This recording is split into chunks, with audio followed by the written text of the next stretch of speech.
కడియం శ్రీహరి విలువలేని రాజకీయాలు చేస్తున్నాడని ఎంఆర్పీఎస్ అధినేత మందకృష్ణ మాదిగినారు. కారు గుర్తు మీద గెలిచిన కడియం కాంగ్రెస్ ఎమ్మెల్యేని ఎలా చెప్పుకుంటున్నారని ప్రశ్నించారు.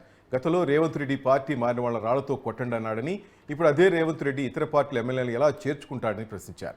కడియం శ్రీహరికి దమ్ముంటే ఈటెల, కోమటిరెడ్డి రాజగోపాల్ రెడ్డిని ఆదర్శంగా తీసుకుని రాజీనామా చేసి మళ్లీ పోటీ చేసి గెలవాలని మందకృష్ణ కోరారు. కాంగ్రెస్ పార్టీ మాదిగలు మోసం చేసిందని, తనకు కూడా 2008లోనే వైఎస్ టికెట్ ఇస్తారన్నా కూడా తను తీసుకోలేదని మందకృష్ణ తెలిపారు. బీఆర్ఎస్ ఎమ్మెల్యే గెలిచి కాంగ్రెస్ ఎమ్మెల్యేగా ఎట్లా చెప్పుకుంటావు? విలువలు లేని రాజకీయాలకి ఇది పరాకాష్ట కాదా?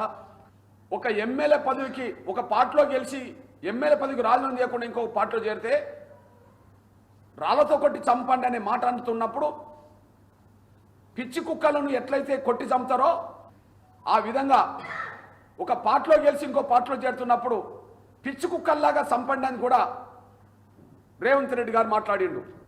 ఆయన మాట్లాడిన ఉపన్యాసం మొత్తం వైరల్ అవుతూనే ఉన్నది. నువ్వు పిచ్చి కుక్క కంటే హీనం అన్నట్టే కదా. పిచ్చి కుక్కల కంటే హీనంగా కొట్టి చంపమన్న రేవంత్ రెడ్డి గారికి విలువలు లేవు. ఎమ్మెల్యే పదవికి రాజీనామా చేయకుండా ఇంకో పార్టీ కండో కప్పుకోవడం నీకు విలువలు లేవు. నేను వ్యక్తిగత స్వార్థపర రాజకీయాలు నీలాగా చేస్తలేను.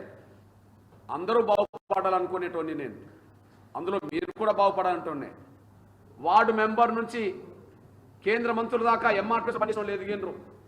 ఇక్కడ సిట్టింగ్ ఎంపీ దయాకర్ ఎంఆర్పీఎస్ పనిచేసినోడే. ఇవాళ కేంద్ర మంత్రిగా ఉండబడే మురుగన్ తమిళనాడు నుంచి కేంద్ర మంత్రిగా ఉండబడే మురుగన్ ఎంఆర్పీఎస్ ఉద్యమంలో విద్యార్థి విభాగంలో పనిచేసినోడే.